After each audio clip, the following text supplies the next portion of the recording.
Pernah nggak kalian merasa bahwa di dunia ini serasa sangat ramai sekali, tapi di dalam diri kita sendiri terasa sangat sepi sekali? Kadang kita berpikir bahwa hidup tidak adil. Kita baik, tapi kita tetap sendirian. Kita berusaha, tapi tetap gagal. Novel Seporsi Mie Ayam Sebelum Mati karya Brian Krishna bercerita tentang orang yang seperti itu, tentang orang yang gak ingin mati tapi juga gak tahu lagi untuk apa hidup. Namanya Ale, 37 tahun, gendut, tinggi, berkulit gelap, dan selalu jadi bahan ejekan di tempat kerja. Orang-orang kantor jijik padanya. Ibunya menekannya untuk menikah, dan bahkan dirinya sendiri sudah muak. Di hari ulang tahunnya, ia duduk sendirian di apartemen, menatap kota yang bahkan tak peduli ia masih hidup atau tidak.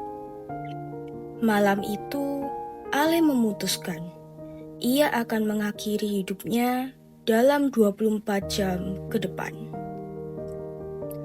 Tapi manusia kadang lucu. Bahkan ketika ingin mati, masih sempat punya keinginan kecil. Ale cuman ingin satu hal, seporsi mie ayam. Tapi perjalanannya mencari mie ayam itu malah berubah jadi perjalanan hidup. Ia bertemu orang-orang yang tak pernah ia sangka akan menyentuh hatinya. Pencarian mie ayam itu justru membawa Ale ke tempat-tempat yang bahkan ia tak pernah bayangkan sebelumnya. Ia bertemu Murad, seorang bandar besar yang hidupnya penuh kekerasan. Mami Louise, sosok perempuan tangguh yang bertahan di dunia kelam. Dan Juleha, seorang pekerja malam yang rela berkorban demi anaknya. Di dunia yang sering kita sebut kotor, Ale justru melihat sisi manusia yang paling tulus. Kasih, perjuangan, dan cara orang bertahan dengan sisa-sisa hidupnya. Dan anehnya, justru di sana Ale merasa, mungkin aku masih punya tempat di dunia ini. Ada Pak Chu, penjual mie, Ipul, OB yang selalu menganggapnya teman, Bu Murni, ibu tua yang memeluknya seolah ia anak sendiri, Pak Uju, penjual layangan yang memiliki filosofi kehidupan yang keras, dan Pak Cipren, penjual kerupuk Bangka buta yang berkata, "Kadang saya ingin mati juga, tapi saya juga takut mati." Dari semua pertemuan itu, Ale pelan-pelan belajar bahwa bahkan di dunia yang keras dan kejam ini selalu ada ruang kecil untuk kebaikan.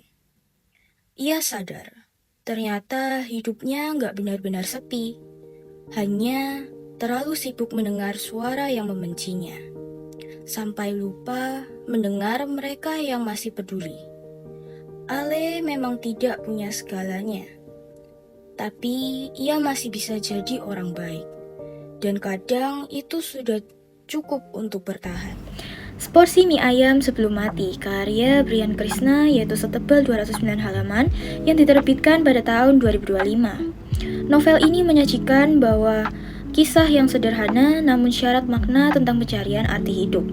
Melalui sosok Ale, pembaca diajak memahami pergulatan batin seseorang yang berada di ambang keputusasaannya, namun akhirnya menemukan kembali alasan untuk bertahan hidup. Ceritanya tidak berlebihan, justru menyentuh hati karena begitu manusiawi. Kekuatan utama pada novel ini terletak pada pesan dan karakterisasinya yang jujur dan juga realistis. Bahasa yang digunakan hangat, ringan, namun penuh makna, membuat pembaca mudah terlarut dalam emosi tokohnya. Setiap karakter hadir dalam kemanusiaan yang kuat, sehingga cerita terasa hidup dan juga menyentuh. Tempo ceritanya terasa lambat di bagian awal, sehingga butuh kesabaran untuk menikmati alurnya.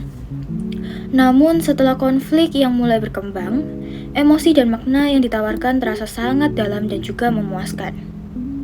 Secara keseluruhan, seporsi mie ayam sebelum mati bukan sekedar bacaan ringan, tetapi perjalanan reflektif tentang kehidupan, empati, dan keberanian untuk tetap hidup meski dunia terasa berat. Saya memberikan nilai buku ini yaitu 4,2/5. Terkadang alasan seseorang untuk bertahan hidup yaitu sesederhana seporsi mie ayam hangat. Dan seseorang yang berkata pelan, "Kamu nggak sendirian."